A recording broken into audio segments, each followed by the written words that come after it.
And we're live. Okay, hey, welcome to the workshop number 143. This is a comedy safe space, so if you guys want to say the N word, uh, this is where you do it. So Luke, you're up first. Let me know what your topic is and when you're ready to begin. And Okay. start your time. My topic is glory. Okay, and I'm ready in 3, 2, 1, 0. The first thing I think of when I hear the word glory is something beautiful and artistic. Yes, that's right, the American Civil War. Specifically the 1989 Denzel Washington Civil War movie, Glory. Just because I'd want an excuse to do my not quite ready for primetime impression of every Denzel Washington movie character ever. Oh yeah, okay, my name's Denzel Washington. I talk like this with some grab on my voice, a little bit of a sing-song tone, and then I yell! And then I lower the volume a little bit for just a little while. I'm basically whispering. And then I yell some more. I'm the police. I run shit here. You just live here. That's training day. So my name is Luke. In the book of Luke in the Bible, there's this quote: "Glory to God in the highest, and on earth peace, goodwill toward men." I've often wondered, why does God crave and demand glory and praise from the tiny little creatures he made? I guess I understand, because when I was 7, I made a Lego village. Citizens of Legoberg, it is I, your God. I made you, now bow at the waist and raise your tiny removable she-shaped hands in the air. Yes, sheep glory and praise upon me, that I may be merciful. And then I moved all the little Lego people around so they're worshiping me. But one of those plastic bastards isn't bowing. He just has a smug smile and beady little eyes. Of course he's part of the space police, so I smashed the city. Where's your God now? That's just how I talked when I was 7. I had to have extensive work done with a speech pathologist. Anyway, I got a little song for you guys.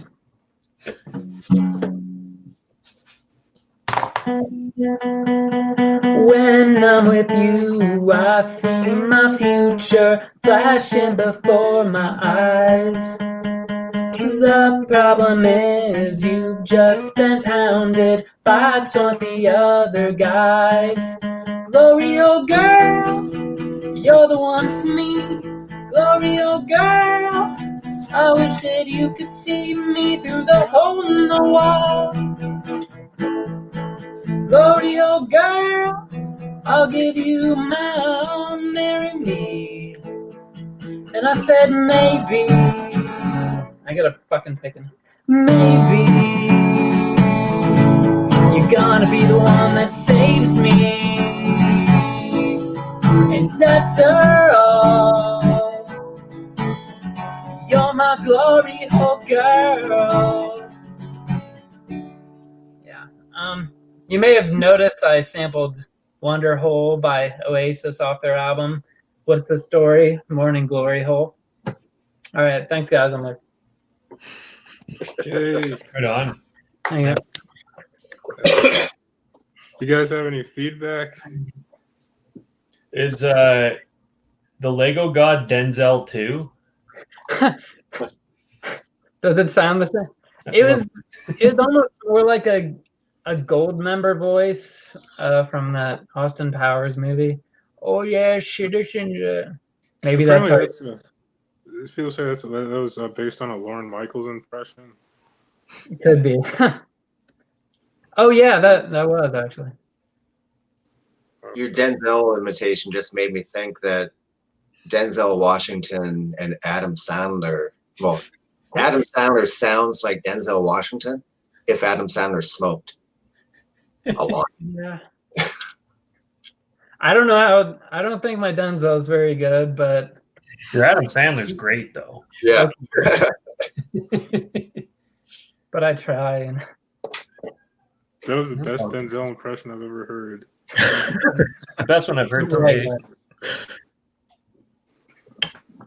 For some reason, I Yeah. thought you're going to do with the space Lego. I thought you're going to just call them the atheists because, you know, like they don't believe in a god. So why would they? Well, I feel like I'm the glad- atheist Legos like plant themselves on the carpet for you to step on later. As a way to try to get back at you. those sons of bitches. Oh, okay. Yeah, I gotcha. Lego sacrilege. I'm glad you didn't come out the gate with the glory hole. I feel like that was like the low hanging fruit. Yeah, So, but you Yeah. have to mention it. Like it has to yeah, be- I mean, 100%. Like it needed to come in somewhere, but I'm just glad that you Speaking of You- needing you to come in somewhere. Sorry. Oh, what was that? Oh no, I said speaking of needing to come in somewhere. Yeah. Maybe I didn't want to derail your thought. No. Just ruin it. There. Whatever.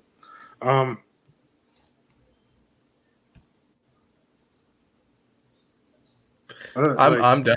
Yeah, I don't have to, I don't have anything else. Yeah. Yeah, I Such a just- broad topic too. I can't believe none of us have a bunch of jokes for glory. That's No, like I that didn't was have great. anything. Surprisingly. I got a kick out of the Glory Hole Girl song though. Nothing. Yeah, it would be interesting to try these in front of an actual audience because, like, sometimes if you're doing a longer, like a big act out and it doesn't work, it's just like the worst feeling ever. I don't know. I just thought of I think this is the one other thing that comes into my head when it comes to glory, which is like the term glory days.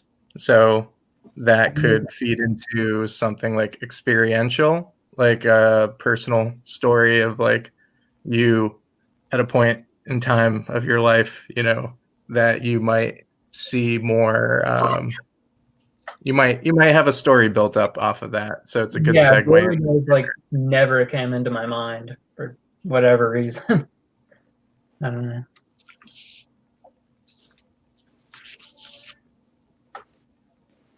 And then there was silence. Well, okay. What if there was like I'm sure there's like a porn parody of the movie Glory. You don't even need to. It's kind of a hard one because like, you know, people are more familiar with Denzel, but I don't know if I've seen the movie Glory. So then it's sort of like, you know, you have to play off maybe specific parts when doing that to sort of like, I don't know. No, you get into like places of minutia. I feel like that's where things can potentially get funny. Is like very very specific like sorts of references to the movie that might catch you like off guard. You know what I mean? Yeah, like at the end, it was like a Training Day reference. So I don't know if you've seen that. It was like 2000. Yeah. Like I actually haven't seen Glory. I've just seen clips of it. But I think that's the movie where Ferris Bueller is his commanding officer. yeah, like if there is a porn parody, Matthew Broderick definitely is going to be in it. He needs the cash. Yeah, it was a messy divorce. He'll take anything these days. Speaking of, here's my glory hole song. You think that like anyone can play a glory hole like an instrument? Depends on how thick the wall is. Yeah. Let's just try to envision blowing into it like a trumpet. Wait, hold on. How much of your dick are you losing to wall? I mean, it I mean, depends. it depends on the wall, right? we working with some plywood or got something a bit more substantial? I would hope the hole would be big enough so you can fit like your balls into it and then tuck them over the wall. I would like. Would you trust like a jagged hole in a wall with your balls' structural integrity? No, I would Phrase I that would very never well. do a glory hole. Scary. That hole was definitely made ad hoc. There's no framer coming in and measuring it. There's no one getting the dimension just right. Someone Softening, probably like. Oh, sorry. softening the edge or anything. Like, no, it's just no one's cushioning that. It hasn't been beveled. No, there's no beveled edge in a glory hole, and that is for sure. You just a jagged piece of brick. Yeah, I mean, I wonder how hard you can kind of go at the hole with, like if your balls are just hitting like straight wood because you're the one moving. I based on experience, I feel like most of the time the other person is trying to do most of the work, but if you are trying to, have some movement happen, I don't know what the physics of that are like, of ball to wall. There has to be an angle on it, right? Because like, That'd be like slapping your balls the entire time. You need some ball dents. yeah, or just a pillow stapled to the bottom of it, something like that. I'm Yeah. picturing like an One of OSHA those inspection. red stamp things you see at the post office. I'm starting to believe that we put too much thought into this. I've just been thinking, like, how big does a glory hole have to be before, like at what point does it become a glory window? You know what I mean? A glory Like- door. like what's- hinges. I don't know. When you guys are talking about a wood wall with a hole in it, it just, to me, that says a door. Like a glory hole, that's usually in the side of in a bathroom, which is usually brick and those metal panels between the toilets. So, like, I applaud you guys going back to the Old West for your glory holes. I think men were men, glory holes gave you splinters. But Yeah. I have a couple of fears with glory holes. Like one, I put my dick in there and then up shows Chris Harrison. He's like, "Did you know the girl on the other side of the wall is 14?" I'm like, I had no fucking clue. how could I? Or that, She Like walked a- in that bathroom.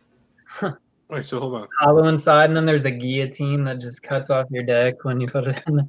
Yeah.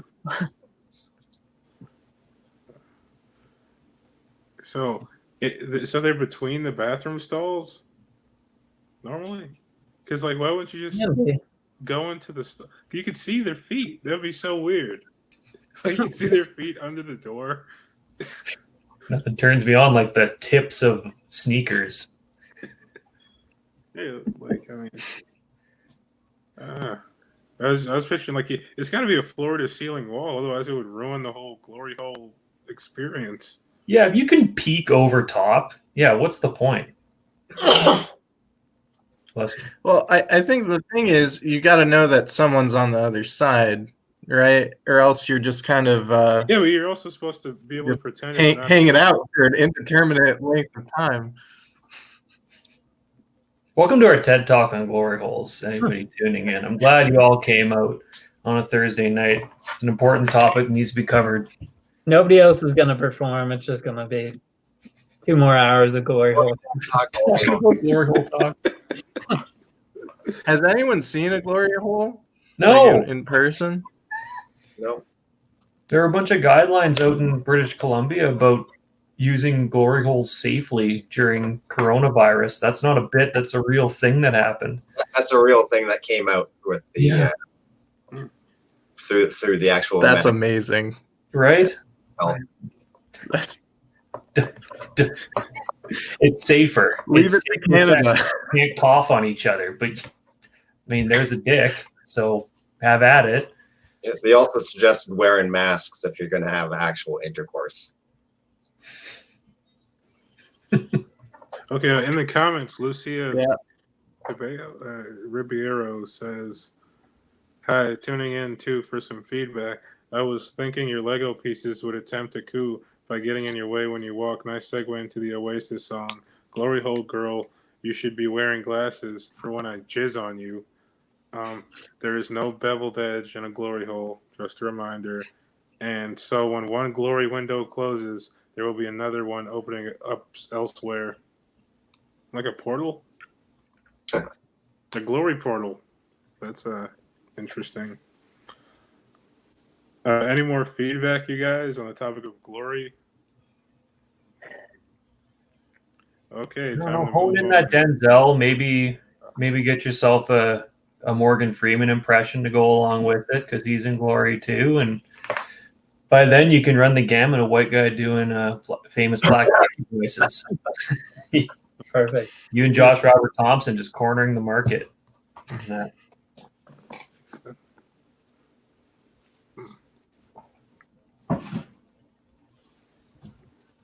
Once again, there's silence.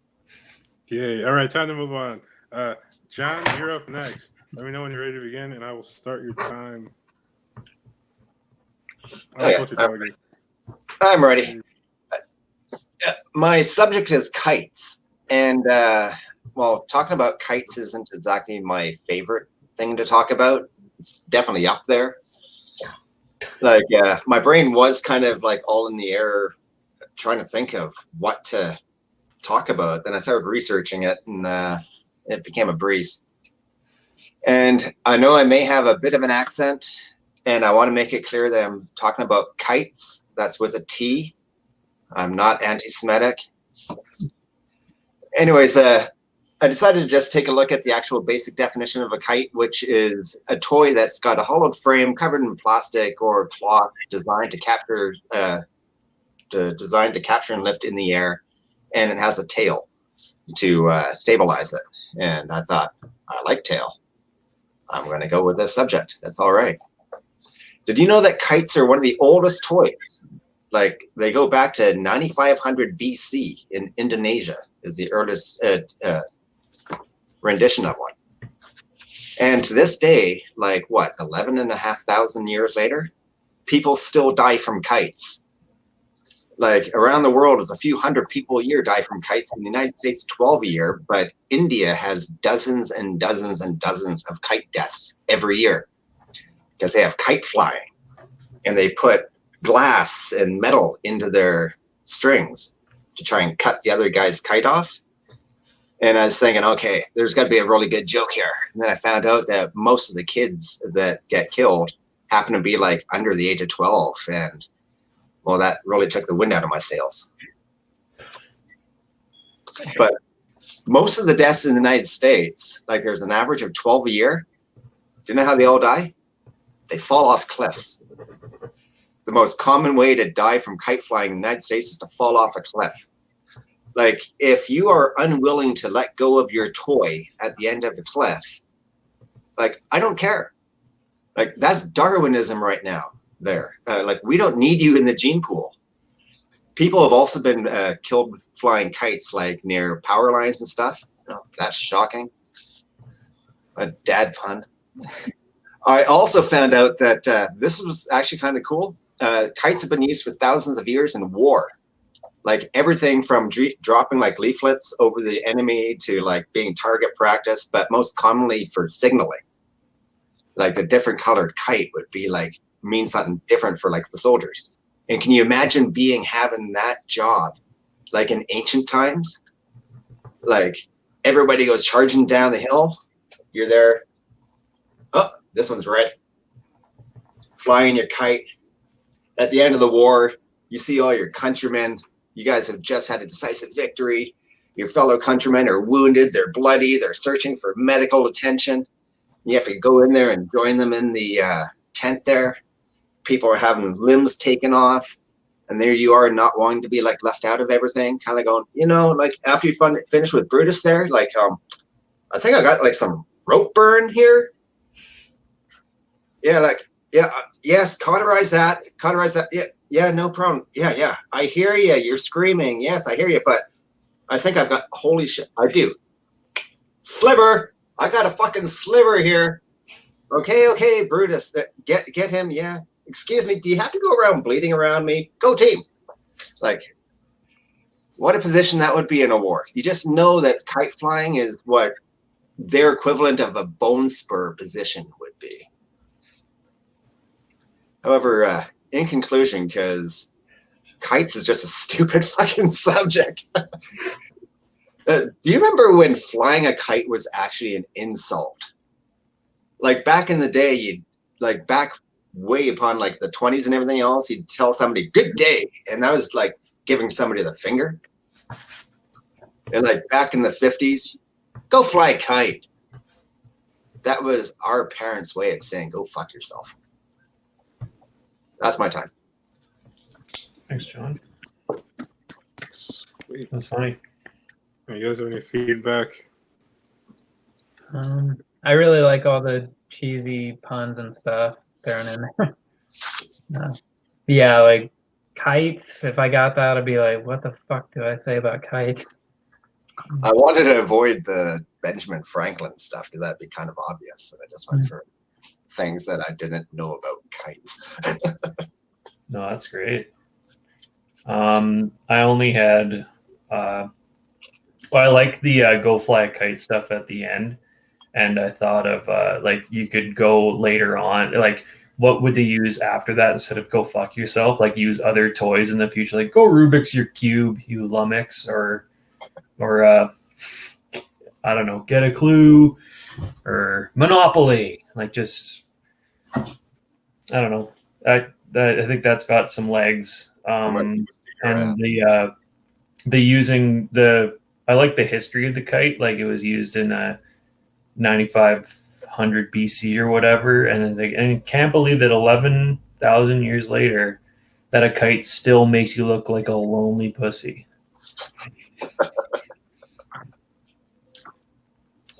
I was about to add in somewhere, but I just couldn't find a spot to put it in there. I found out that in 1760, kites were outlawed in Japan because people were not showing up for work. They were all outside flying kites. And I was just thinking, there's something stupid to be said there, and it just wasn't resonating. But Oh yeah, Like their version of Super Smash Brothers or something. yeah. The earliest Japan's always been skipping work for the latest distraction. I don't know what the latest video game is, but that would be the same thing as having that outlawed because people stopped showing up for work because they couldn't get off of. I've got no idea. I don't play video games. Well, yeah, 'cause, like, That's a, Japan did perfect the art of folding paper. Like, I feel like you gotta be pretty bored to come up with that. Throw the shit up in the air. See what happens. Yeah. So you want to go to work now? Let's fold paper. Have you tried? You know, we've done enough folding paper, guys. But Hero over here, he's got this crazy thing with a string. Guys, you got to see this shit. It's taken origami to the next level. You don't even want to know when they found out you could make airplanes. Japan was so mad. All those unemployed guys, like, our lives.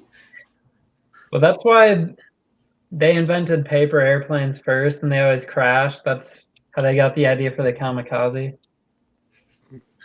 They had all the engineers like design a paper airplane, and whichever one like crashed the quickest, they were like, "All right, let's make that into a real thing." The first airplane was called a stringless kite. Well, there was a big Sounds thing. like an insult. When I was doing the research for this subject, there was a big thing about the fact that the basic airplane design was designed off a kite. And that's what the Wright brothers used for their basic design in the tail part. Henceforth, the reason why it's called a tail to this day. Yada, yada. Damn. So you're actually right on the money. Accidentally, historically accurate. Take it. That makes me wonder if you could like tie a string to a paper airplane and run with it. But I don't think you'd be able to run fast enough to keep it aloft. You just wind up having a paper airplane dangling from the bottom of your kite. Mm. Yeah. Like a bad person trying to take their origami for a walk. The weird thing is that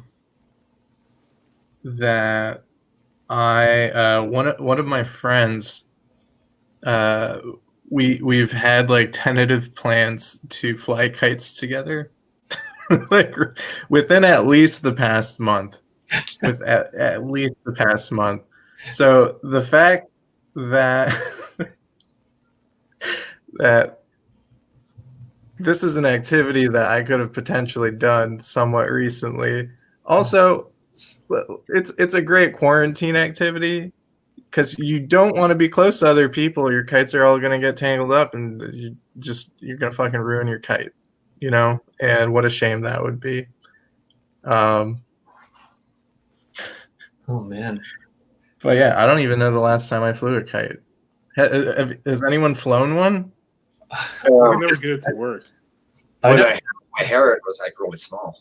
I had one when I was 10, and then it couldn't get it off the ground, so that was the end of that. It was like 2 afternoons of, and being in Saskatchewan, there's no shortage of wind, but it still was like, nope, it's not going up, so right in the trash.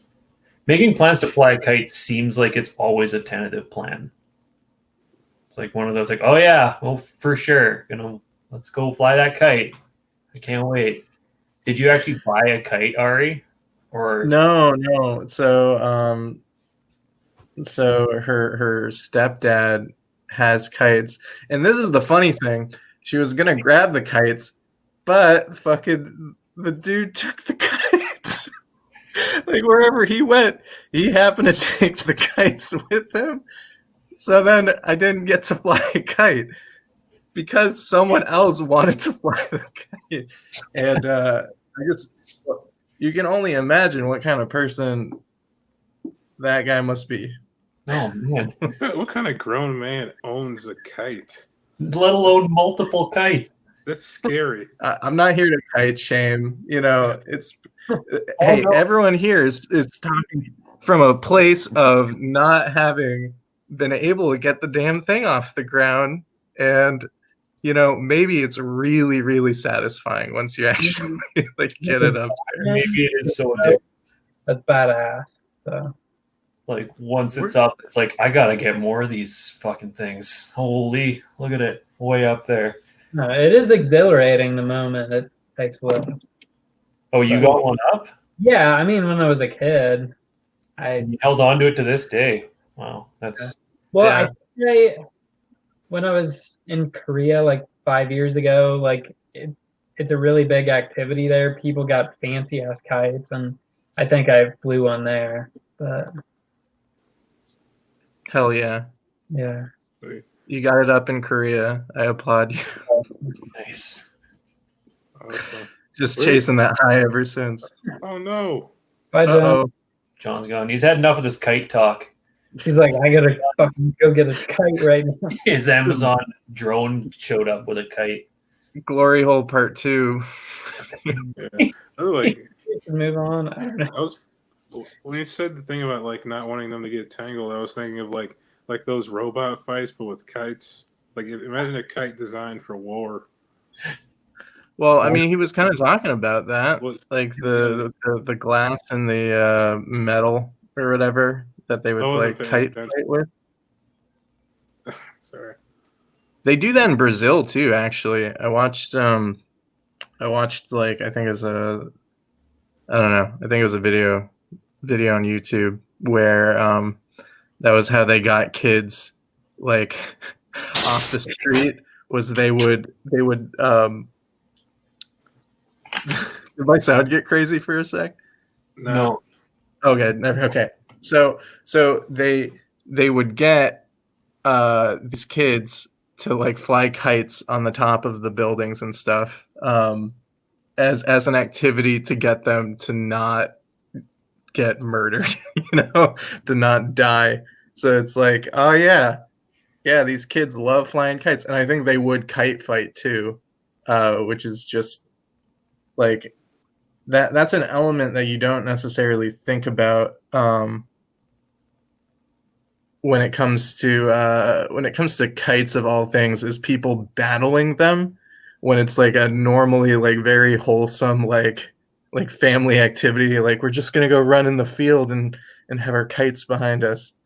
And then somebody decided one day, like, oh, you know what? It'd be fucking sick if we made these things just like murder each other and just like ruin each other's kites. You know what I mean? There's gonna be 2 hits, buddy. My kite hitting yours, and our kites hitting the ground.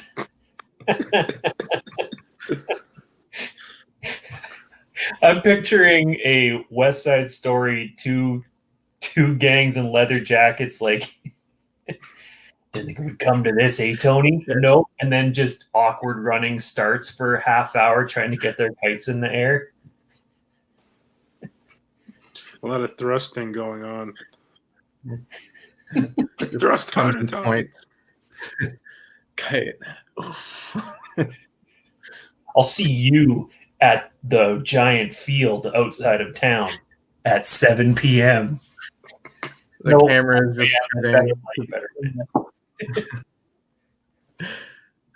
they're just panting like really heavily, just running along the field like 50 feet away from each other. I still remember what we're fighting about. Don't worry. You fucked Brenda. How could you? Whoa. It wasn't me. I swear it was my kite.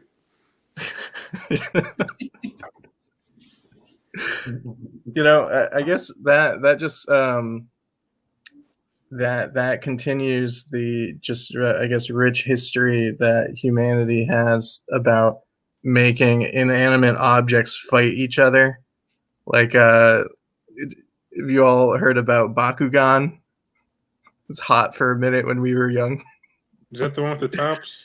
It's the one with the tops. You make the tops fight each other. Like Crossfire, but it's... Yeah, you just like... You let it rip, and then the tops just kind of like... Let's go. I was thinking of Beyblades. Oh, wait. Yeah, it is Beyblade. I'm a fucking idiot. The Bakugan was the balls, right? They came apart. It's the same shit. No. The balls like rolled into like a creature or something when they opened up, right? I never had it. I just thought. Yeah. I remember the commercial. I'm looking it up now. Yeah, because the balls sound like Crossfire, where it's like a spinning top in the middle, and there's just like steel marbles in the middle that like clatter around. But Bakugan is a ball. No, I don't. I know what you're talking about with Beyblade. Yeah, Bakugan is a ball. I don't know how those fight, but I guess you make your balls fight. I think it's like I thought it was like a transformer ball that you roll and it opens up itself into a thing. I don't know.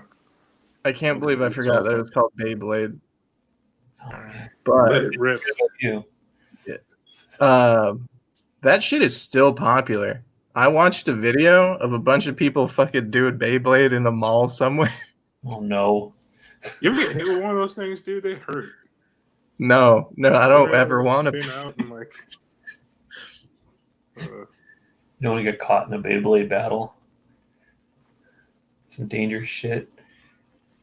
That would be like if instead of like shooting craps, like people like were Beyblading.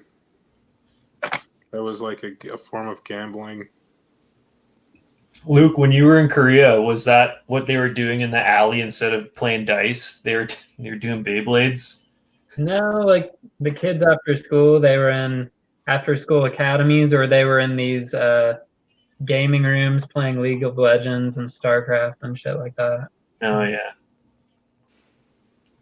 Beyblade, like there's like Kool-Aid and Gatorade, but Beyblade sounds like a drink that would like give you a boner or something. Sounds like one of those like loony machines in a dive bar. They got the porn stars extends, and then Beyblade contains horny goat weed. Horny goat weed. Speaking of horny goat weed, I was hoping John would be back by now. I wanted to try to keep it moving, you know. But He's gone. That was a good transition. Yeah. speaking of good transitions, no, I'm joking. I hosted a show once, and that's how I transitioned to like each person. Was I just pulled some lame ass like, speaking of, and then would move on to the next person, with some weird line to tie it together, and like I'd say it hit a good like 3/4 of the time, and then when it didn't hit, it was like, 3/4 of the time. what was that? Speaking of hitting a good 3/4 of the time, Matt, you're up next. Let me know what your topic is and when you're ready to begin, and I will start your time. Sounds good. My topic is customers. So let's start. Yeah, I like to think that I'm a good customer. You know, I have money. I go to stores. I must spend that money at stores. So I like to think that I'm a good customer. I'm polite with the cashier. I don't. When they ask me how my day's going, I don't give them too much. I'm just fine is good. They don't need to know about my drinking problems and much more serious problems. They just need to know that I'm at Michael's and I have yarn and glue and I'd like to buy it. And additionally, I don't really care how they're doing. I don't really want to know their sad, sordid tale of why they work at Michael's. And like, just check me out. We're good. I think I'm a good customer because I will put things away while I'm shopping. That works really good for when you got Fruit Loops or long sleeve shirts, but it doesn't work really good when you're in a jade antique shop in Thailand and wasted. Because like you try to pick one elephant up and you knock it over. You pick it up, you knock over 3. Pick them up, you knock over 5. It's like a Russian nesting doll, only instead of slowly revealing more toys, you're vandalizing a store while wasted. I also think that I'm a good customer because I shop hungry. I keep the grocery store in town here afloat. I think if you ever want to spend an extra $40 you don't have, shop on an empty stomach. Guaranteed. It'll work every time. Like, I buy stuff I don't need. Like, yeah, I'll buy rice cakes that taste like Doritos because I'm too afraid to admit that maybe I want a bag of Doritos, but I want the low-cal version because I know I'm going to dummy it on the way home. I'll recline the seat and get the crumbs out of the bottom of the bag. That's how I live my life. That's why I'm a good customer. I think the reason I'm one of the best customers, though, is because I'll do whatever the cashier asks me to do. I'm in because I'm too afraid to say no. Like, do you know anybody with a Ross Dress for Less MasterCard? You do now. You know one guy. Also, it goes really well with my Walmart Visa and my Domino's American Express. What I like about the Domino's Amex card, though, is that the past due letters smell like marinara. So that's like a 2-for-1 that I can get behind. I'm into that. I also will never stop giving to the charities that show up on the checkout screen, like because some of those charities are afloat because of my cowardice. I just can't say no. So like even the sketchy charities that show up, I'm gonna donate. It's like, do you want to donate for dollars for Ron today? Like, well, I don't want to be that guy. You bet I will. Absolute $8. It's a weird amount, but Ron needs dollars, it appears. So can't really deprive him of those dollars. I'm a great customer. Okay. Speaking of customers, that phrase "tough customer." Where did that come from? It's a weird saying because you're talking about a tough guy, right? Someone who's going to beat the shit out of you with little to no scruples. This doesn't really work in a retail sense, because when you're talking about a tough customer there, you can just say, wow, what a huge bitch. And it means the exact same thing. So I was like, who could be the first tough customer? Like, where did that come from? Because it's got to involve retail, but also involve some violence. So I'm thinking maybe it was a night at an apple stand and a peasant gave him a raw deal. So he dragged the peasant through town and blew up and knocked his cart over. And the other peasants were looking like, wow, tough customer that. But I really actually think that the first tough customer was Jesus when he walked past that temple and he lost his shit. Now, I like to think that temple, I've read the story a few times. It doesn't really go into why the merchants were all at the temple, just that Jesus was not cool with it. I think it was like they'd booked it weeks in advance and everybody got in with their tables and it was all fine. And it was just a big Jordanian MLM conference. Like they had like Mesopotamian Sensi. It all kind of smells like sage. You've got like, instead of Primerica, you've got Prime Asia Minor, bunch of tables for that stuff. And, Jesus walking by is like, not cool with that. So he kicks in and it's like, my dad is going on around here? My temple should be a house of prayer. It's like, well, if actually you look at the schedule, that's tomorrow. We booked this a few weeks ago. If you look at those big golden triangles that way, that's kind of the idea of what we're going for here with those trying to go for pyramids here. And he started flipping tables and all that. And as these people are cleaning up their wares, like, wow, that Jesus there, wow, he's like, he's a huge bitch. Wow, Jesus is a huge bitch. So I'm going to leave it at that. Thanks. And that's my time. Oh, stop. Sweet. You guys have any feedback? I feel like that Thailand elephant thing is a true story, maybe? Oh, yeah. Okay. Oh, yeah.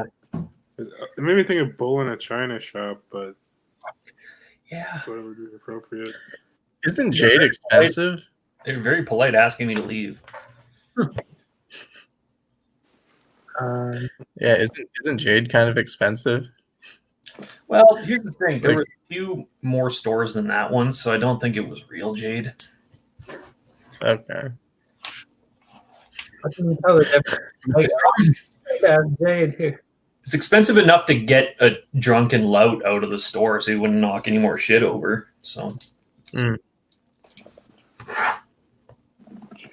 You mentioned like, oh, I'll do anything the cashier asks me to. So like, you could really, I don't know, elevate that and up the ante. Like they're asking you to do crazier and crazier things. Like, oh, like, yeah, sleep with my wife while I'm in the corner masturbating or something like that. And it's like, well, it's the cashier. He asked me to do this. And I think like Jesus, they were selling sacrifices or something for people, but then they were kind of ripping people off.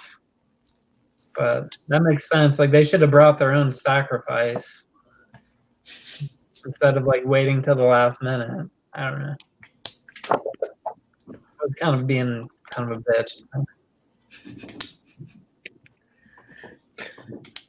I think ending on Jesus being a huge bitch. it's a strong line. yeah, I think in general, that's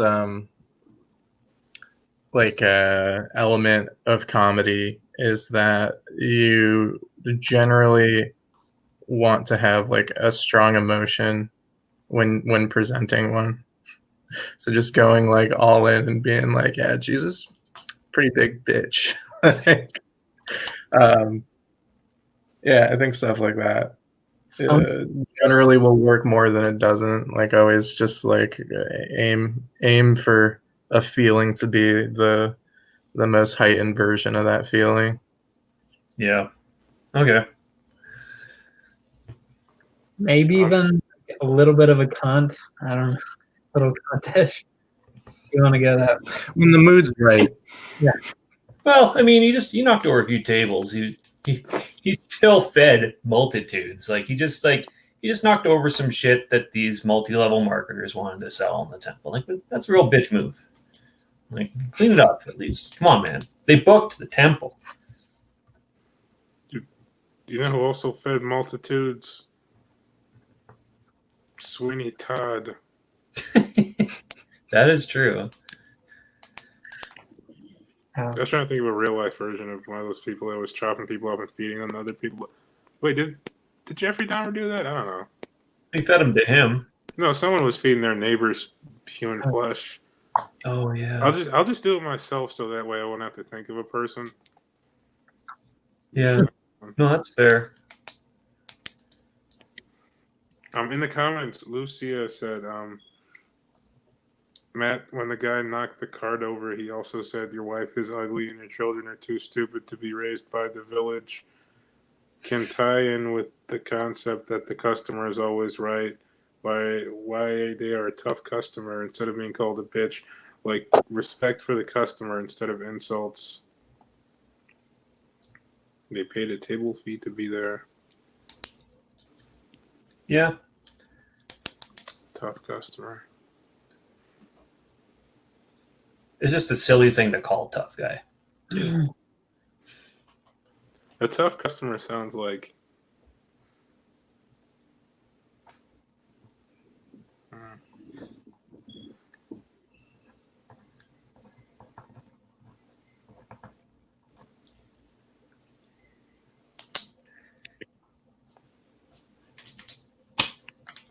Yeah.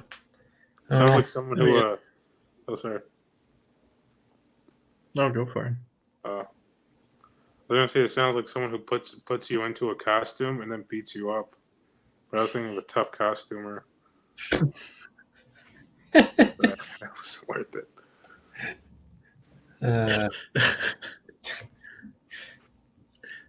I thought of a really Uh. dumb pun for customer is that when you go into a small town, you got a big, a bit like low riding Civic with ground effects. It's like guy at the gas station says, "Is that custom or what?" And that's and I've kind of weighed saying that outside of my own head, and I regret it a lot. So You should. what Terrible. Good thing this is a workshop. And All right, it seems like it's just I think- Lucia here, so I feel like it's safe. I think it's pretty safe. I think we can say dumb shit as much as we want. We talked for 15 minutes about kites and a glory hole, so I think we're well down the rabbit hole. The trick is going to be Bilal tying all of this together at the end for a giant bit. So I'm excited for that. That's part of it, right? I haven't watched it in a Is little it? while. Am I supposed to tie everything together? I didn't get a topic today, so I'll just. I don't even remember. How long are the sets supposed to be? Because Between 3 and 5 minutes. Hopefully. okay. Why did you? I remember the last time I did this, I was prepared for 3, and then I think they wanted 5 out of me. I'm like, Well, you don't have to. I mean, like 3 is the norm. Like most people don't even do that. I don't really care. yeah. But oh man, it looks like John ain't coming back. Hey, you Moment of thought- silence for John. yeah, go fly a kite, John. Seriously. That's what he's doing. That the whole bit about go fly a kite, I think was like, I think that was pretty solid. I forgot about that being a term, and I think that term alone is just being brought back to life is kind of funny. One of my buddies has been just using like get bent a lot, usually as a joke. So we'll just yell at each other. It'll be like, get bent, go screw. That's And yeah, we'll just say that to each other a whole lot. But go fly a kite. Now that stings. That hurts. oh yeah, that's big gun. Go for I've it. taken to calling people fool, like not fools, but like you fool. Like, Yeah. throws people off. I'm just picturing You someone sad. fool. It's like, oh, sorry. Should be, you fool. I like it. I like a casual fool. It's good. You It just doesn't come up very much. Comes up about as much as Go Fly a Kite. I'm just Barking picturing up their own someone. tree, Al. Do you pity them after you call them fools? Never. I have Pity- don't pity the fool. not once. They dug their own grave. So I'm calling them a fool. A damned one at that. Yeah. All right, Mr. T. Tea impression. Another one. Adam Sandler. Mr. T.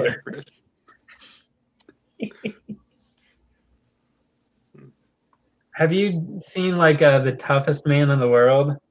It's a great Mr. T movie. He's like, he's You in like- this Toughest Man in the World contest, and he's like mentoring some kids, but like he's like, I can't read no write. He's like illiterate and shit. It's fucking hilarious. It's a terrible movie. I have it on DVD here somewhere. What's it called? The Toughest Man in the World. It's just some Mr. T movie forgotten to time, but worth. We've got the Criterion Mr. T collection. It sounded like the name made it sound like a movie about really frustrated cannibals. Fucking Jesus, tough man. The end of the movie says, "Hey, cook them longer." You overcooked him again. Man's like a jerky. You grill like my dad.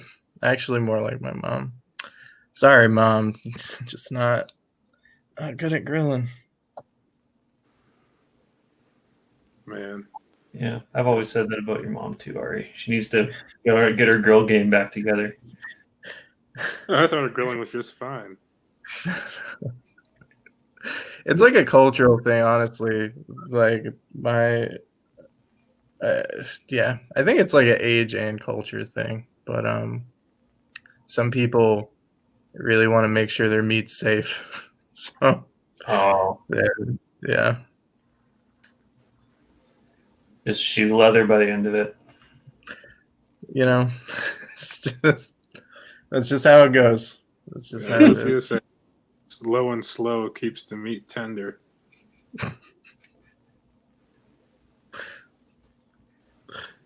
You got any other grill tips? We're waiting with bated breath, Lucia. I'm actually very interested. I've never grilled before. Really?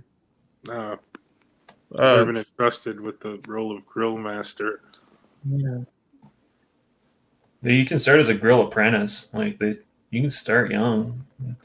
All you need is do you have access to a grill? That's a good start. I don't know about the whole grilling thing. It seems kind of high tech for me. With all the, heat. Like, literally, More of a cold man, are we? That coal stuff seems like it reminds me of witches. I don't like it. Any more feedback, you guys? Nothing Okay, about customers? No, we're good. Okay, Yep. I appreciate it. moving on.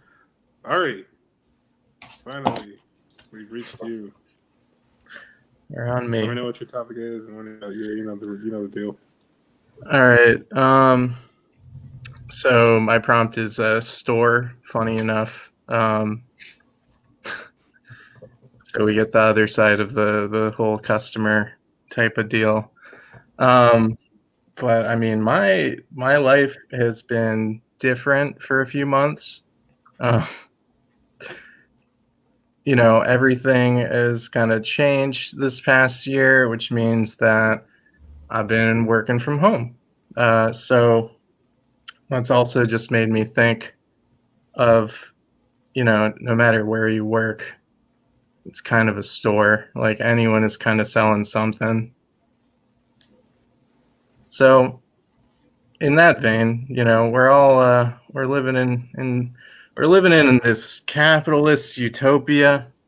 I wake up and I ask myself, how will I exploit my employer today? And sometimes it's a personal chef, bicyclist. Sometimes I'm a professional masturbator, napper. That's a good one. Showerer, and the classic wage theft. The frequent and long piss and shitter. So I've really tried to kind of cover all of the bases of what you can do when nobody is watching you and you're still getting paid. And it's truly been a blessed experience, really. It's been great. It's been truly, truly great. And the best thing is that I got an email the other day from my supervisor, which said, "You're doing a really great job." And what more can you ask for? Realistically, it makes the 100 hours a week that I spend inside my room battling mild isolating depression, worth it. So the thing is, I do kind of miss when I could publicly do a bad job, not in like some of the ways that I was talking about, but just like, I kind of miss someone coming up and like yelling at me for watching a video or something. Like, just that real sort of like masochistic shit. Like, has anyone worked retail? You know what I mean?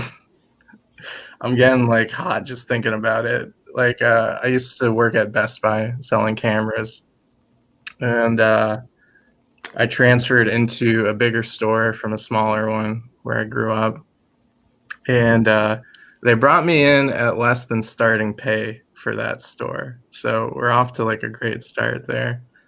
And when I brought this up to my supervisor after finding out many months later that I was being underpaid, he told me that it was incentive to help make the store bonus. It's just like the American dream right there in a nutshell. It's just like, what can you say? And the reason I was bad at my job is because I didn't make people buy shit that they didn't need. Just like really regular, just being like a person, just coming at it from that level. And I made friends. I made friends with a person who would come to the store now and then. And he was a rep for a brand, a camera brand. And, GoPros were really big at the time because, you could do whatever with them. You strap them to your dog, strap them to your car, you can strap them to your dick, whatever makes your life feel more exciting when you're taking video of it. And we had a deal. We had a deal with each other, hanging out at the store, just shoot the shit. Hey, you just have to tell people that this thing exists, and I'll give you $5 in fantasy money that I could then like get something with. And this didn't go against my specific set of morals when it comes to selling people things for a living. So why not? These fuckers don't want to pay me enough money. Yeah, I'll do that. So one day my absolutely fucking terrible supervisor comes up, asks me, hey, you're not selling as much as you did at the old store. You're not doing as well as you used to. And it's just like, all right, come on. Like, look at me here and now, and then imagine me with even worse hair and wearing a blue polo instead. And that's all I got to say. You know, I was not handsome. I was not a looker. And you know, if some raggedy ass is coming up to your fucking your your person, and you just want to be left alone, you don't want to talk to him. I wouldn't want to talk to me either, realistically, even though I wasn't gonna rip anyone off.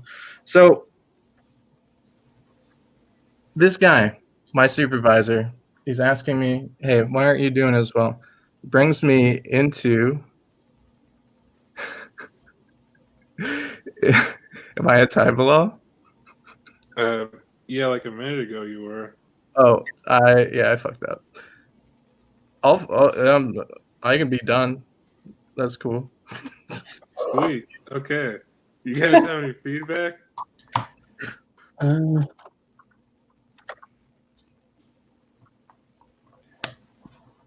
This Alright. is Came to mind when I'd strap a GoPro to your deck. It'd be called a Gonad Pro.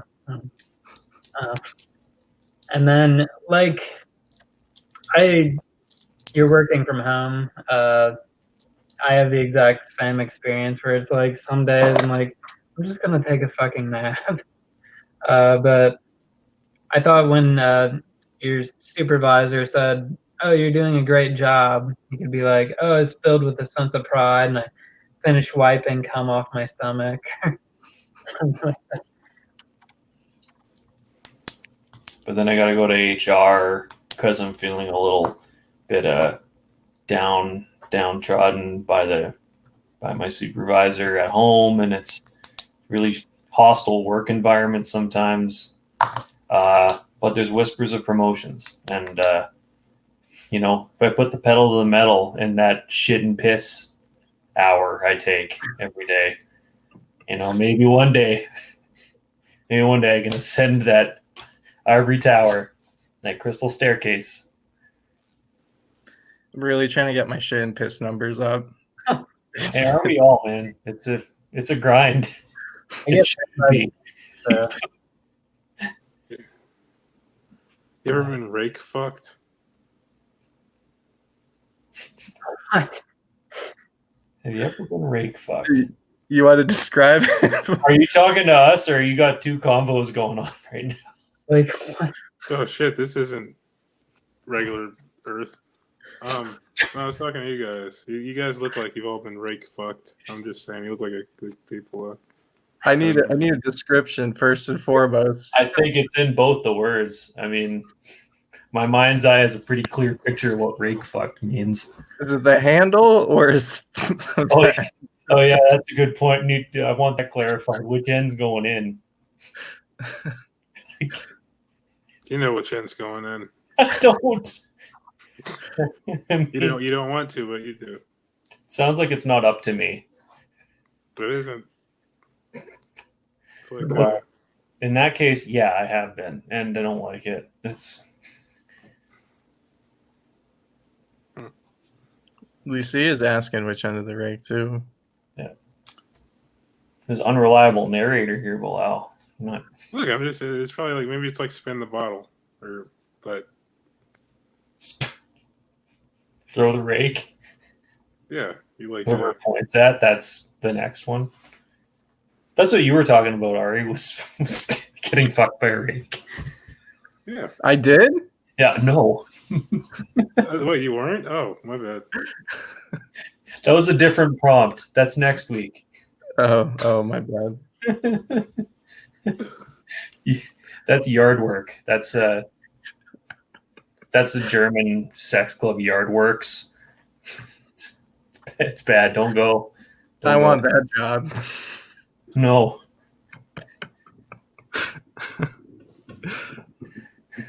No. Yeah, I think there's lots of gold in that being self-employed and really sticking it to the man.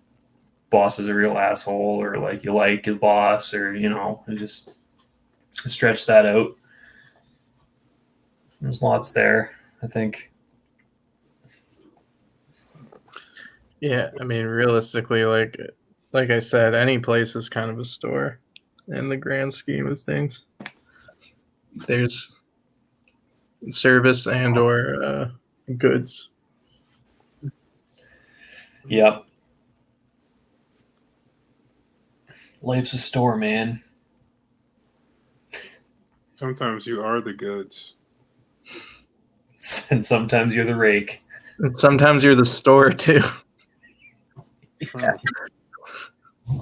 When you're saying about like they were underpaying you so they could make the bonus, like I was thinking there'd be a good pun in there, you know, bone us, and you're like, oh, you're just boning me or whatever. You can do it. Yeah, that's good. No, that's good. That was my memories. Like, I had been working at this place for 2 years, and I got one of my good friends hired on, and he worked there for like a week and quit. And then they were like, "Oh, will you give his paycheck to him?" And then I happened to look in there. I'm like, "This motherfucker's making more than me, and I've been here 2 years." I was so pissed, and my manager was like, "Oh, you should have gotten a raise at the end of the year." Okay, well, I didn't. The fucking audacity. Yeah, I quit like a week later.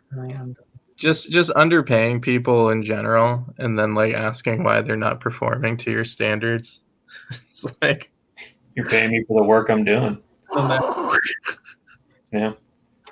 The end of my set would have been about when I had put my 2 weeks in, and the fucking first words that came out of that supervisor's mouth were, "So you just couldn't handle it, huh?" Being underpaid, yeah, that's the part I couldn't really handle very well. You know Like, what else? what kind of psychotic shit is that? That's pretty wild. I'm sorry, I don't want to get underpaid, so I'll go like make some low end salary, which is going to be so much more than I'm making here. Like, Jesus Christ! Oh, benefits? That's something. That's Yeah, something whatever. that. Call me, get out of my store. You're not gonna make it at Best Buy or Circuit City, wherever. I knew it was Best Buy since you said blue polo. He's on Wall Street. Even though I'm sure many places have blue polos. I could see you at Best Buy though. It was 100% Best Buy. Yeah. Yeah. Yeah.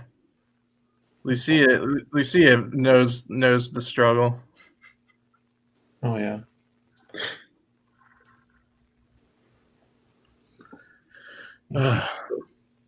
Oh, any more feedback, you guys?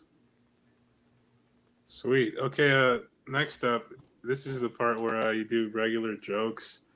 I didn't get a topic, so I'm not gonna do a set unless someone wants to blurt out a random one. But this is the part where you just do regular jokes and or say premises, or if you want to scream the N-word, this is also where you do that. Luke, you're up first. Listen, Matt, I don't know what's gonna happen. John's gone. Like, it's probably way less chance of it happening now. You're right.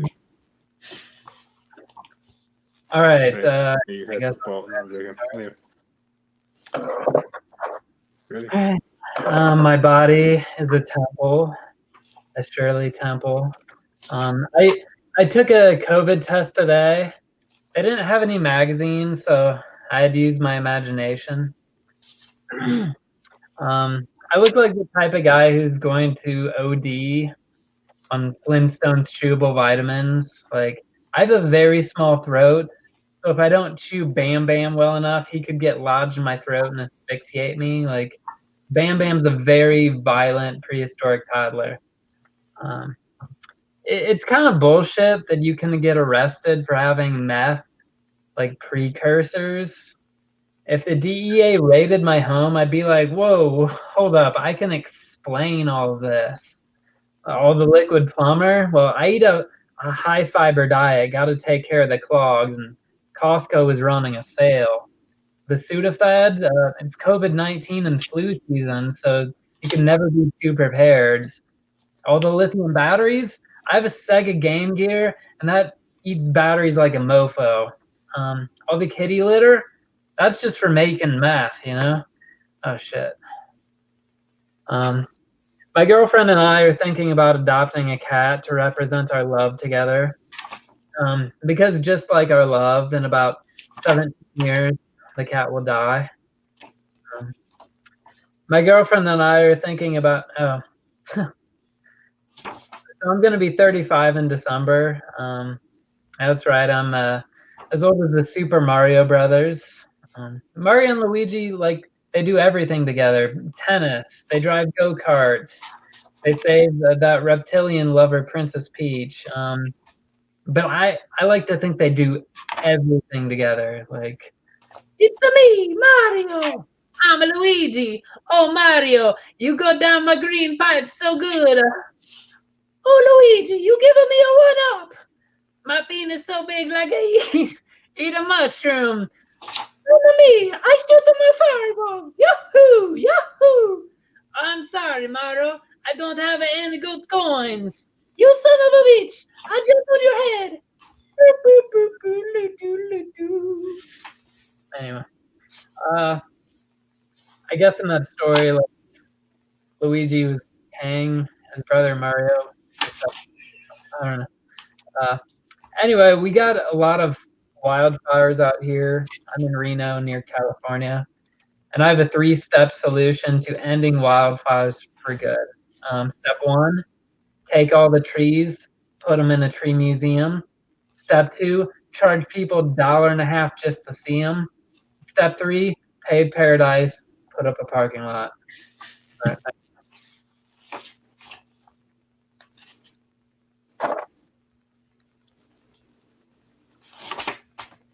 Nice. I appreciate the Joni Mitchell reference. She's from where I'm from. She denounces that she's from Saskatoon, but What's yeah, that? she's from. Fun facts are fun.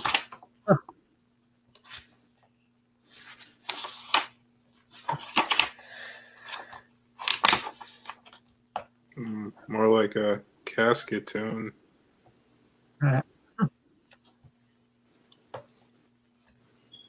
That's hurtful. You know, that's my I'm city. sorry. God damn it. So sorry. When it came out of my mouth, like I knew instantly that it was too much. No, it's I didn't mean it. all right.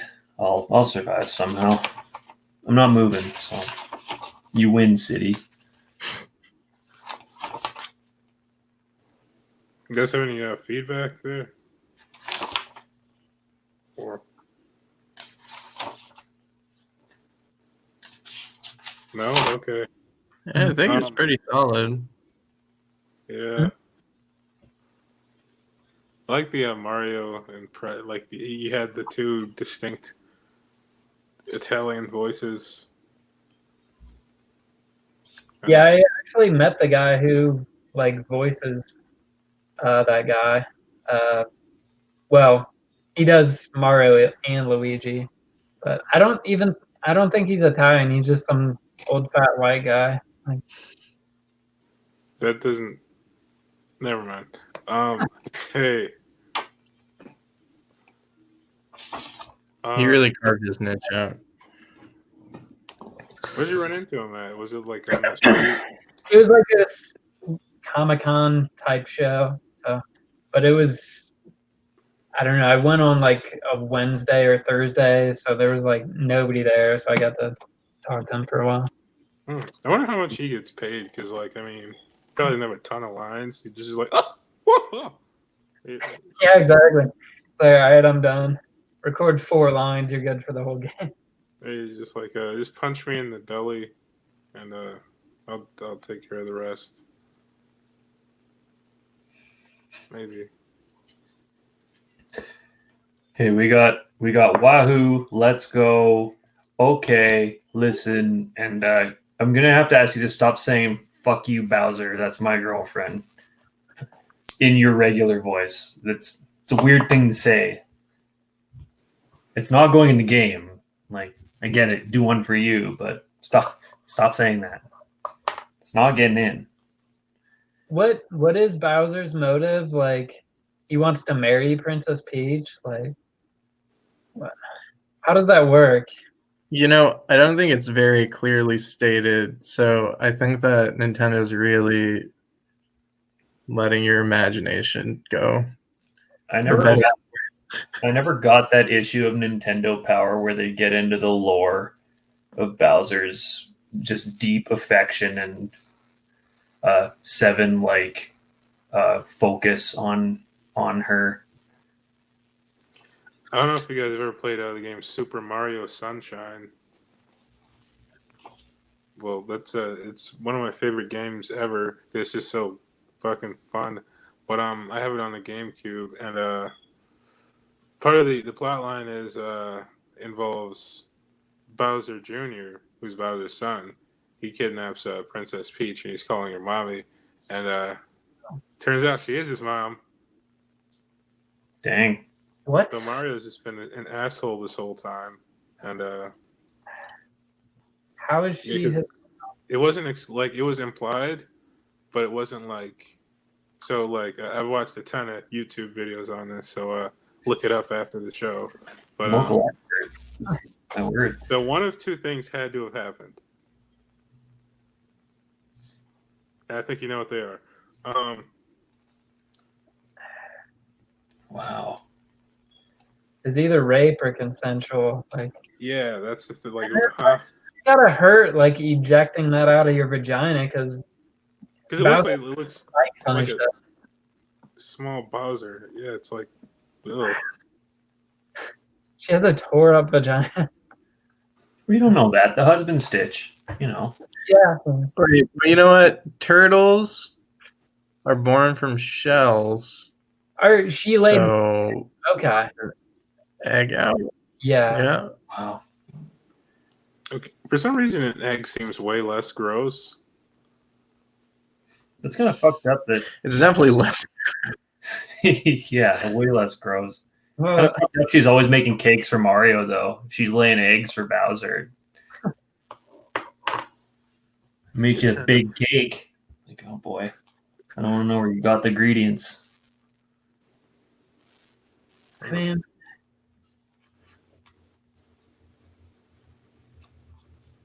Mario's a pretty stereotypical it's sort of racist for Japanese people to create this Italian plumber, dude. Well, he wasn't Italian at the start. He was called He was- Jumpman. Yeah. And then he just kind of, and they just turned him into an Italian guy with your hero that you met at a GamerCon. Oh, any more feedback, you guys? Okay. Matt, you're up next. All right. I'm going to do a couple of things. So, went to Catholic school basically means I got to listen to stories about people being dicks, and then the class had to figure out the lesson, which was usually just be nice. If you said be nice to each other, you got easy marks. I was not a good student, though. Very rarely listened.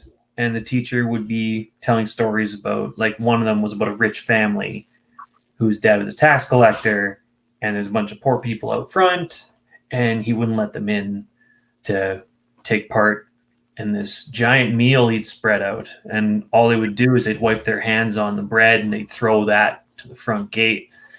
And that's what the poor people got to eat. So his son came home. And he was like, Dad, what the hell?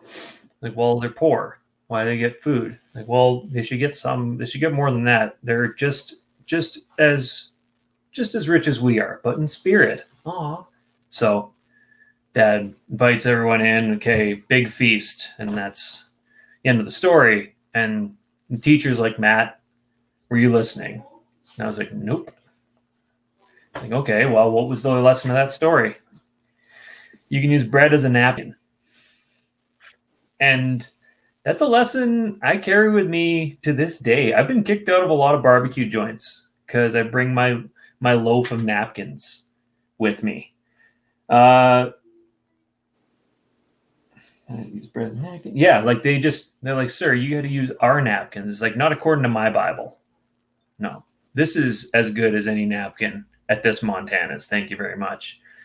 I really threw my grandma for a loop this Thanksgiving, where I was putting out layers of the holy loaf around the table. And my grandma was like, "Hey, Matt, could you please give me a napkin?" He's like, "Why don't you stop stepping all over my religious beliefs, Grandma? Please. These are in the Bible. Trust me."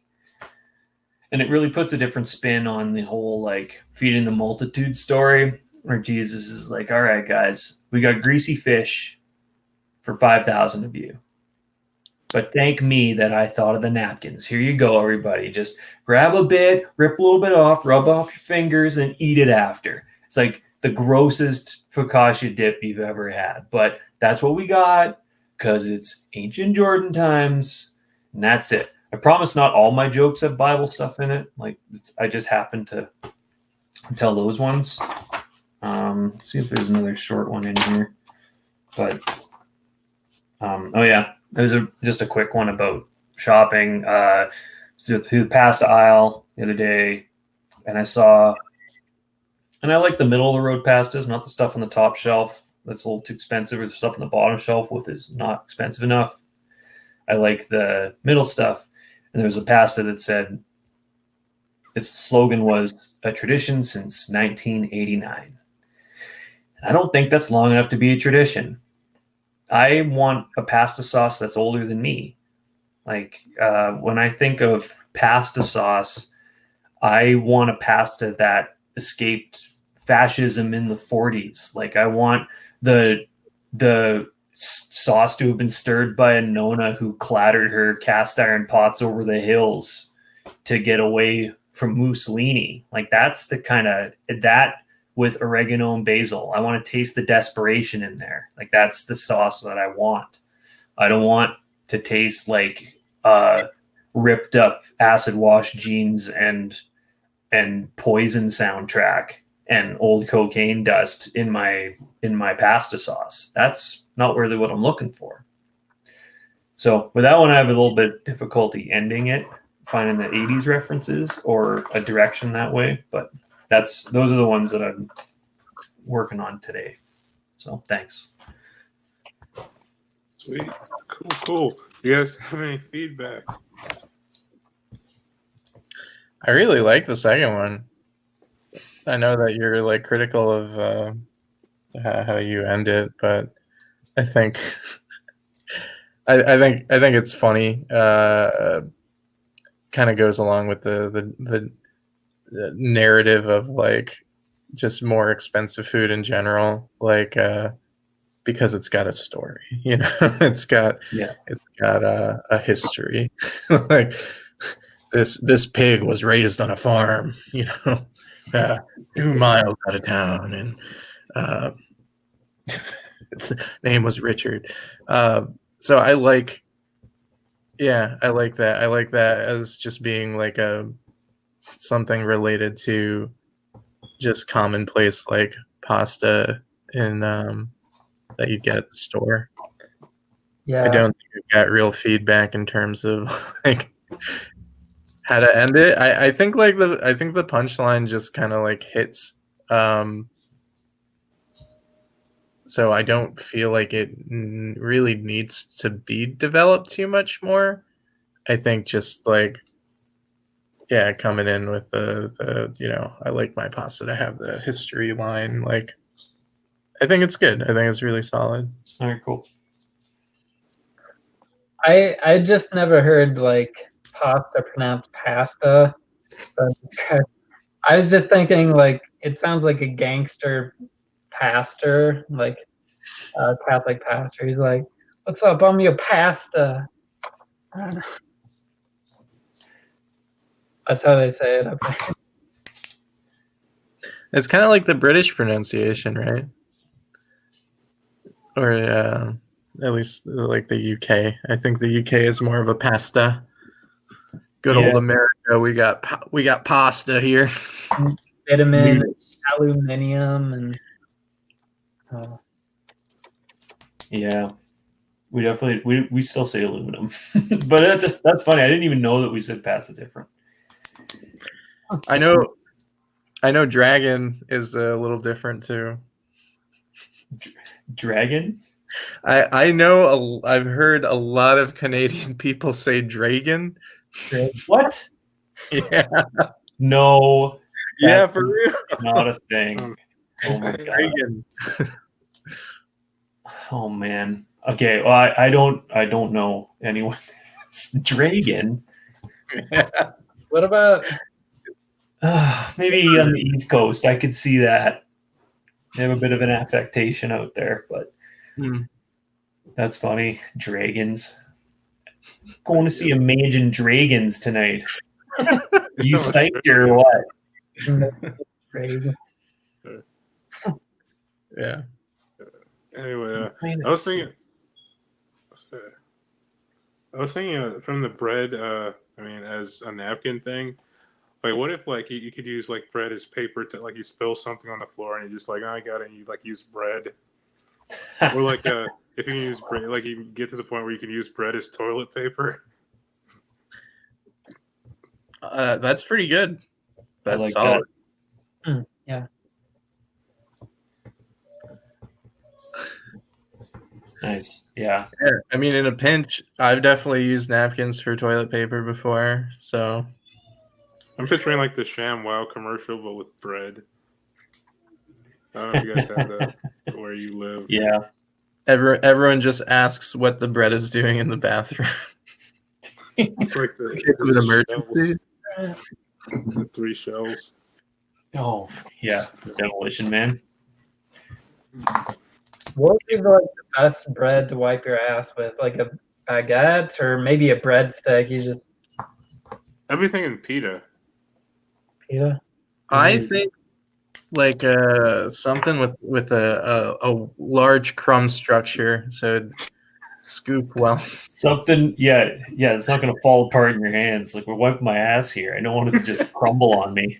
You know, I prefer a artisanal sourdough. I go to the farmer's market for my toilet paper. It's baked fresh every day. I have a line, I forgot to say it, but when I go to the barbecue joint, I use like a 7 grain because it's gritty and it really takes the shit off of my hands. But I like the using a real crusty bread. Now, Stand up to the problems. if there's another toilet paper shortage, you can. Notice it wasn't a bread shortage though. It's like people. I mean, Soviet Russians would be like rolling in their graves if they saw what you were doing with bread. Yeah, you could power Siberia. The amount of Russians rolling in their grave watching me use bread to wipe my ass. It's like the ultimate like sign of affluence: bread, toilet paper. 100%. How expensive is the spread there? You know, between bread, toilet paper, and regular toilet paper. Like how many slices do you think you need to get the job done? I mean, much like toilet paper, it depends. Never referred to toilet paper being referred, well, till just now, as slices of toilet paper. But I suppose. Have you watched any I Think You Should Leave on Netflix? Sketch. Oh yeah, sorry, I have. Yeah. Yeah, there's one sketch in that where they talk about slices of toilet paper. Tim Robinson, very funny. Yeah. Oh, he is really fucking good. He's It's from an here. album, Hey, he's- whoa. Have you watched Detroiters too? No. Well, I mean, I grew up in Detroit, so I hated it. oh, the show? You hated the show? Yeah, because like I know a few people who were in it, and but when it was out, like I was like, I don't want to watch this. But then I saw like I watched I Think You Should Leave, and I was like, oh, this is the most hilarious shit I've ever seen in my life. So I feel like it deserves a rewatch. So I started to rewatch it, but I never finished. I know it's not like I mean, it wasn't on for like 80 seasons or anything, but Yeah. I enjoyed Yeah. it. Yeah. Uh, I caught it after watching I Think You Should Leave, and I thought it was pretty good. I think like a lot of the same sort of humor is there, and I think like just like Tim Robinson's dynamic with Sam is like really solid, and yeah, I don't know. I really like they had some weird, oddly specific like references to things you would only know about if you grew up there, and like the weird commercials and shit. And I appreciate that. Like it's very funny. Back to wiping your ass with bread. I I wasn't back to that. like there's like starving kids, you know, like one of those infomercials, and they're trying to eat bread, and they're like, "What? No!" They slap it out of their hand, like, "No, that's for wiping your ass." There's 2 bread lines. I think about really like granola people who like compost a lot. They're just like, oh yeah, you don't put it into the toilet after. You put it in this bucket, and then we take it outside. Yeah, from whence he came, shall remain.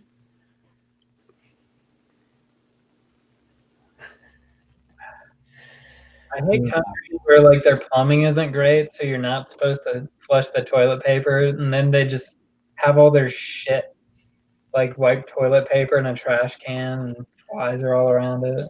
Yeah. Yeah, it's quite a sight in Argentina where it's just a trash can full of toilet paper covered in shit. Just Mexico, I'm like, what the fuck is happening? I didn't know that was a thing. It's a good amount of places. There's Oh, yeah. definitely a few places in Greece that do that too. And yeah, I mean, definitely some like Asian countries too. Yeah, That's Thailand is the one that springs to mind. I mean, most of them do it, but in Thailand, at least they give you a hose on the side, a piped-in hose to wash your ass with, and then you use the toilet paper to dry it off, and you throw that in, which I love that. I am never leaving America. Hey, man, don't knock it till you try it. I'm just kidding. I can't. We're stuck here. Oh, yeah. It's true. The border's closed.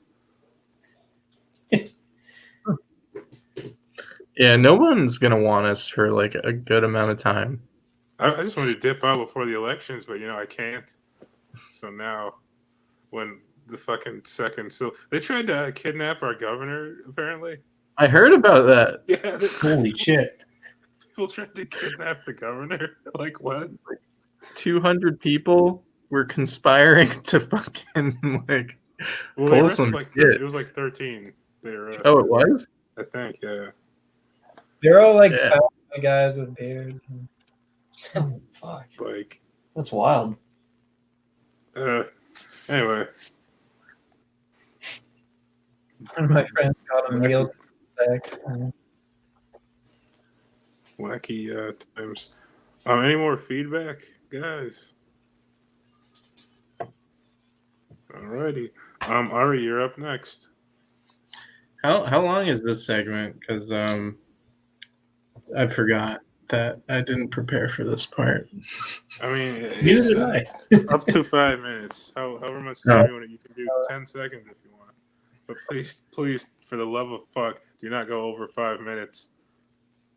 I definitely can't because I don't have material. Okay. This is regular. You don't have 5 minutes of jokes. No, I do. I just don't. Oh, yeah, I no, don't. that's true. Yeah, it's late, and I don't feel like it. I usually try and write something new.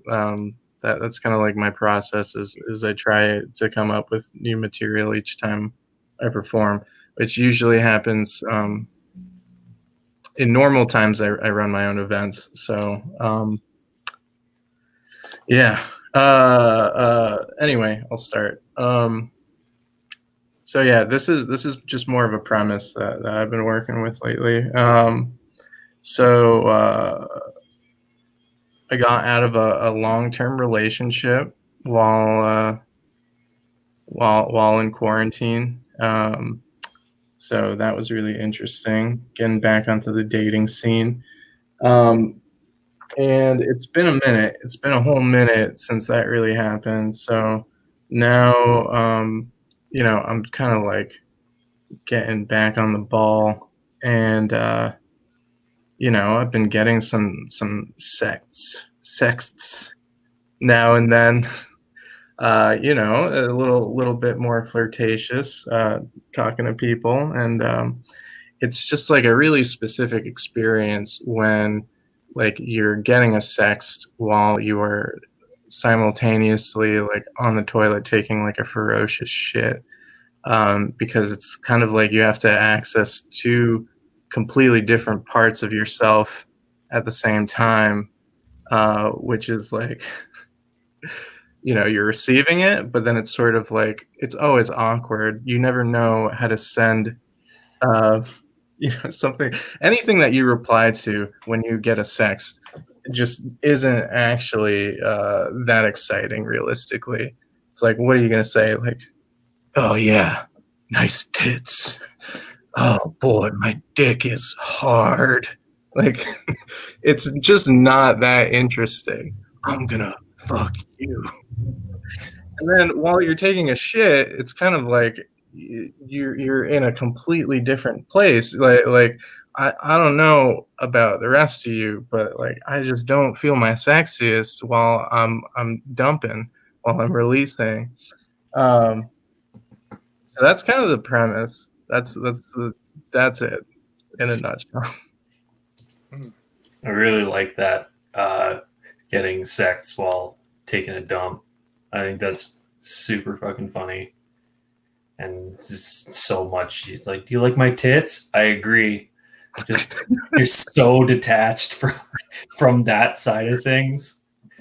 It's literally been happening during like the workshop. Is I've been getting like really thirst trappy photos, and I'm just like, "Yo, what are you doing to me?" Like, I've got no bandwidth for this right now. So yeah, I mean that's kind of my mode in general. Is doing a lot of like experiential type of stuff and trying to find the humor in just like what is happening to me at most given moments, which is why I talked about just the whole working from home sort of aspects earlier. Yeah.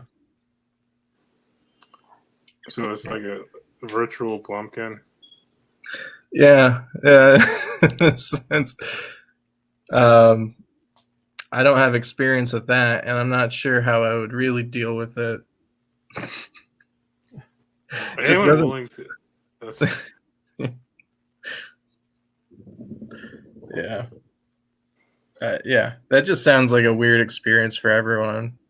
Like, also logistically, like a lot of like chin hitting, like what? Because like you'd be on a toilet, right? And theoretically, so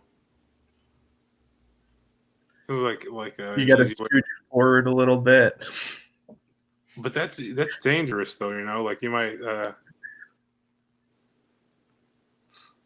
There's a timing to it squatty potty. There's also shitting without like making sure you don't piss. It's hard to poop with a boner, you guys. It's like because you can't pee with a boner. Well, so like, it's hard to poop without peeing, right? Oh, sorry. Let me derail you. You were on a really good thought there. Just keep going. Be like a philosophy book that you write. It's hard to poop without peeing. And other thoughts. Yeah. Oh man, Just an everything must go yard sale down there. It's really embarrassing when the lady's got to push your little poop stool out of the way to scooch closer. Lucia just commented like with something that reads more like poetry. I'll read it out. Ari, good premise. Surreal. You're receiving the sext at the same time your body is rejecting waste, and you can't express the relief of it. Could it be a test? Would you dare? You have to start making up lies. If she asks you what you're doing right now, hair twist, hair twist. Oh my god.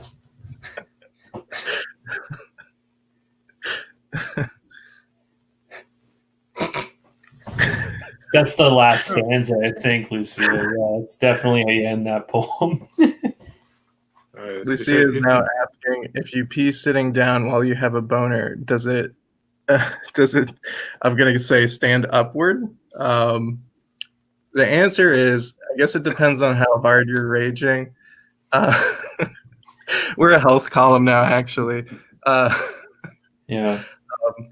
Sometimes, at least in my experience, you have to kind of like really push it down, and then you have like a high, like a jet stream, high pressure situation. You got an angle, right? You don't want to sit at the front of the toilet seat. Yeah, you also don't want to hit the actual like ceramic of the toilet either, because it's just not. It doesn't feel good. It feels gross. It's super gross. Also, the water, like it's like one of those three things always. I mean, you could always sit on the toilet like a cool teacher, like face the wall. You have to take your pants off. Well, I mean, yeah. And it's a public stall. I keep forgetting that this is all the Plus, you'd be Walmart. vulnerable. Like, what if someone walked in and like shot you? You'd be defenseless. That's on me. I should have locked the door. Someone walks in on me. I feel like you'd want to, like, if you took your pants off and turned around and sat there, you'd want to put your pants back on. At least I would. That'd be my natural, like, inclination. But then you'd be like, I'd be trapped. Well, they need like a toilet without like the bottom part right there, so you could like have your pants all the way down and then still keep them on, and your pants would be underneath the bowl. So you could, Yeah, wear like gym shorts under a wall hung toilet and just stretch those bitches underneath. or, Yeah. But I'm just thinking like ladies need to do a better job of like cleaning the underside of their toilet seats, because as a guy, I'm always lifting it up. So if there's any like diarrhea speckles on there, I notice right away. But I've been to like a couple girls' houses and like they have fucking speckles under there. It's like, because they never have to lift the seat, so they have no idea that's under there. I don't know. I just always avoided it and went in the tub. The sink when you're feeling fancy. Well, I'm feeling flexible. Get a knee up there.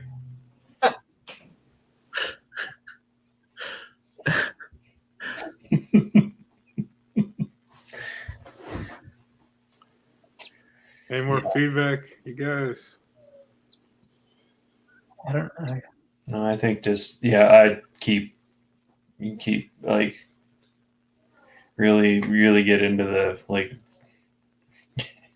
It's such a funny premise. Just getting sex on the toilet mid shit and just having no response, like on top of the bad responses that are already being sent. Is like, oh yeah, you're so hot. I'm into this. And it's like, I concur. Yes. Yeah, I don't. Yeah. It's just I haven't had to send a lot in my life, so like realistically, that's just the consequence of how my life has gone. But yeah, now I've got to figure it out, and it's just like it doesn't make the most sense like, all the time. Like right now, it's just like my response is just like, "My God, That's awesome. Yeah. Wow. that's as much as I can give you right now." That's really funny. I've been I'm not even religious. sensitized by 25 years of porn. This does nothing for me, but I'm gonna make Just get into a critical analysis. Well intentioned. Work on your angle. Lighting could be better. appreciate the gesture. I see what you're going for. Execution 6 out of 10. No, I appreciate. Keep sending them. We're learning together.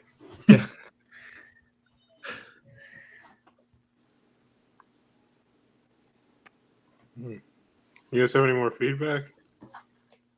I'm good. Sweet. Thanks, guys. Awesome. Yay. I'm gonna try to tell a couple of jokes and see what I don't know, it's been a long time. 46. What are you guys? Are you guys like tired? Either way, if you want to. Like, Yeah, if you want to go, feel free. I'm down to listen. I wouldn't be going to sleep right now anyway. all right, okay, I'll tell a few. So I was over this girl's house recently, and she just had a bag of raw hamburger meat just sitting in the corner. Like it wasn't even like a regular size. Like it was like a fucking clear trash bag full of raw hamburger meat. And I was like, what is she like raising tigers or something? So I was like, you have any pets? And she was like, yesterday I was playing fetch with my dog and I accidentally threw the stick into a wood chipper. Let me see. When I was a kid, I grew up in a Muslim family. Then my mom turned Christian, so I remember my very first Christmas. And every year, I'd always ask for the same thing, but I'd never get it. I'd like open all my presents, and I'd just be like, "God damn it, Mom, where's my death android?" This is always the same story. Like, oh, death androids are too dangerous for kids. A death android ripped out your cousin's lungs. And I was like, but Mom, all the other kids have death androids because you don't want to be the only kid without a death android, you know? How else am I gonna get rid of these pesky lungs? Cigarettes. Oh, sorry, I might be in the wrong timeline for that joke. You guys don't have death androids yet. You still got a while before those come around. But when they do, you will know true fear. Sorry, I just got here from the future. Fun fact, everybody in the future has a fake booty. In the future, real booties are illegal. I'm just picturing like this. You just walk in here with the real booty. Disgusting. I get pulled over a lot, and every time I get pulled over, the cops always want to search my car. I think it's because I kind of act like the guy in Scooby Doo that they want you to think did it. You know, but you know when someone's being really nosy and you see it about to fuck them over, but they keep going, so you're like, all right, whatever happens, happens. Because they always look in your car like they're going to find some big ass stash of drugs or something. Then they pop your trunk and find a footlocker full of baby heads. Like, I've never seen those baby heads in my life, officer. They're not mine. You want some peanuts? These are mine. I bought them. I bought them at the store. They weren't even on sale. I paid full price for them. They're Planters. I paid full price for these name brand Planters peanuts. So I was raping a pile of dead babies the other day, and I was thinking, you think anyone's ever been walking in the woods and they see a bear, and the bear sees them? So like, oh fuck, this bear's about to kill me. So they go to run with it, and like twist their ankle, and they fall. And now the bear's standing over them and just looks at them, and it's like, I don't hate you, but if you died, I wouldn't be sad. And just walked off into the sunset. I had a friend who jerked off 6 million Jews. We called him Beat Off Hitler. All right, I'm done. Thanks, guys. See you back.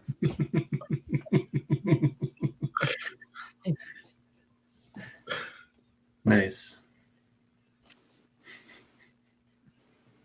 Offering a cop a peanut is a really jarring image. More so than the dead baby rape part.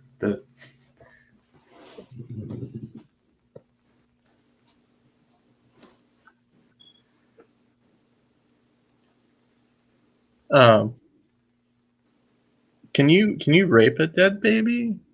I don't think so, because you can't rape something that's dead. It's an inanimate object at that point.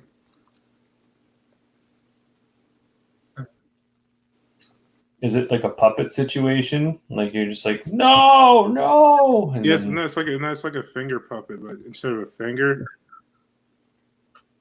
I don't even want to dwell on this. Your joke. Yeah, it's your Hey, hey, man. I don't want to be in this headspace either, Bilal, but here we are. Talking we about didn't have to Kermit be, the you Frog and guys. dead babies. I'm just saying, you worded it that way. Right? Hey, You know, my neighbors are gonna think I'm a freak. They can hear you. I don't know. I've got people that live above me, people that live below me. So I don't know if they can hear I me. didn't know you were a classist. What? Fucking disgusting. Jesus Christ. Yeah, big time. I guess that makes me the middle. I'm on ground floor. I'm a proletarian. Those Christmas lights say otherwise, you bourgeois pig. Oh, don't even talk to me about this Christmas lights.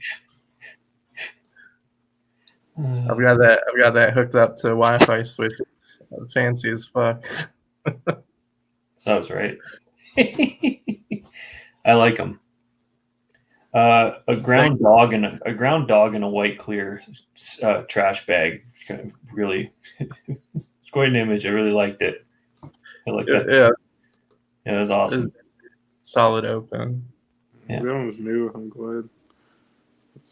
Because I was trying to like use this to like, because I had a few like other like short jokes that I was trying to link together into one joke, which is where the cop and baby head thing came, because it started out as two jokes and I tried to meld them together with the peanuts thing, but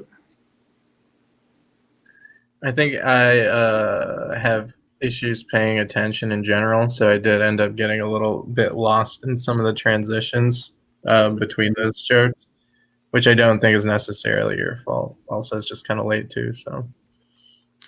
yeah, that's the thing. Like, fuck, like, yeah, we're almost 2 hours in.